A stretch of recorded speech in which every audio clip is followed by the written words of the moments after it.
సింధూర తన తాళి గురించి వాళ్ళ అత్తకు చెప్పాలని కిందికైతే దిగి వస్తూ ఉంటుంది. ఈలోపే అత్తమ్మ అని చెప్పి పిలవబోతూ ఉండగానే ఫోన్ రింగ్ అవుతూ ఉంటుంది. ఎవరో ఈ టైంలో ఫోన్ చేశారు అని సింధూర ఫోన్ దగ్గరకైతే వెళ్తూ ఉంటుంది. సింధూర ఫోన్ ఎత్తేసరికి వాళ్ళ అత్త చెంచలమ్మ ఫోన్ ఎత్తుతూ ఉంటుంది.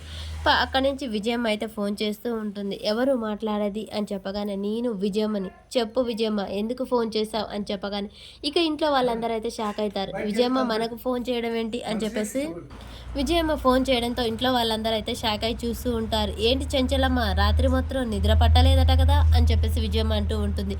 ఏంటి చెప్పు విజయమ్మ ఎందుకు ఫోన్ చేశావు అని చెంచలమ్మ అంటూ ఉంటుంది. ఏంటి వదిన అసలు ఏం మాట్లాడుతున్నారు వీళ్ళిద్దరు, విజయమ్మ ఏం ఫోన్ చేయడం ఏంటి అని చెప్పేసి వీళ్ళిద్దరు గుసగుసలాడుతూ ఉంటారు. ఏంటి ఆ కళింగ నీ కోడల మీద ప్రేమతో ఉన్నాడా కామంతో ఉన్నాడా? ఏ చెంచల ఏ విజయమ్మ నోరు అదుపు మాట పొదుపు అని చెప్పేసి చెంచలమ్మ అంటూ ఉంటుంది. విన్నాలే నా నోరు మూపియగలవు కానీ ఊర్లో నోరు మూపియలేవు కదా అని చెప్పేసి చెంచలమ్మ అంటూ ఉంటుంది. ఇక రేణుక భవతి గుసగుసలాడుతూ ఉంటారు. వదిన ఈ విజయమ్మ ఇప్పుడు ఎందుకు ఫోన్ చేసిందంటావు? వదిన నువ్వు నోరు మూసుకో లేకుంటే చెంచలమ్మ వదిన పుడిగుద్దులు మనకు పడతాయి అని చెప్పేసి వీరిద్దరు అనుకుంటూ ఉంటారు. ఆ కళింగ అసలే మూర్ఖుడు, వాడికి నీ కోడల్ని వదిలిపెడతాడా? మెడలో తాళి కట్టకుండా వదిలిపెడతాడా? ఇవాళ కాకపోతే రేపు, రేపు కాకుండా ఎల్లుండి, కానీ నీ కోడలి మెడలో తాళి పడడం ఖాయం. ఎలా కాపాడుకుంటావు నీ కోడల్ని? కంటి రెప్పకలా చూసుకుంటావా లేకపోతే నిద్రేపోవా అని చెప్పేసి హేళనగా మాట్లాడుతూ ఉంటుంది. చూడు విజయమ్మ నా కోడలు కంటికి రెప్ప తెలుసులే, నీ మాటలే చేతలే ఏముండవని నాకు తెలుసు, కానీ ఆ కళింగ మూర్ఖుడు, వాడి చేతిలో నుంచి నీ కోడల్ని కాపాడుకోవడం అస్సలు నీ వల్ల కాదు. అయినా ఎవరికో ఒకరికి ఇచ్చి చేయాల్సిందే కదా, ఇక కళింగకే ఇచ్చి చెయ్యి. అలా చేస్తే వాళ్ళిద్దరిని ఇక అనలేదుగానే ఉంటారు. విజయమ్మ నోరు జారుతున్నావు, నా కోడలు నా అనుమతి లేకుండా నా కోడలు ప్రమేయం లేకుండా తాళి కడితే ఎవరైనా ముక్కలు ముక్కలు కావాల్సిందే.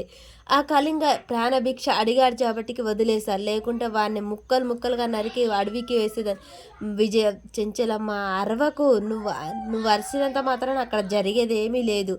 చూడు విజయమ్మ నువ్వు మాట్లాడేది మొత్తం తప్పు, నా కోడలు ప్రమేయం లేకుండా తాళి కడితే సావాల్సిందే అని చెప్పగానే సింధూర ఒక్కసారిగా భయపడిపోతూ ఉంటుంది. చంటి గురించి ఆలోచిస్తూ ఉంటుంది. ఇక విజయమ్మ నోటికి వచ్చినట్టయితే మాట్లాడుతూ ఉంటుంది. చెంచలమ్మ మాటలు విన్న సింధూర హడలిపోతూ ఉంటుంది. ఇక విజయమ్మ చూడు చెంచలమ్మ నీ కోడల్ని ఎలా కాపాడుకుంటావు మరి, కంటికి కులుకు లేకుండానా?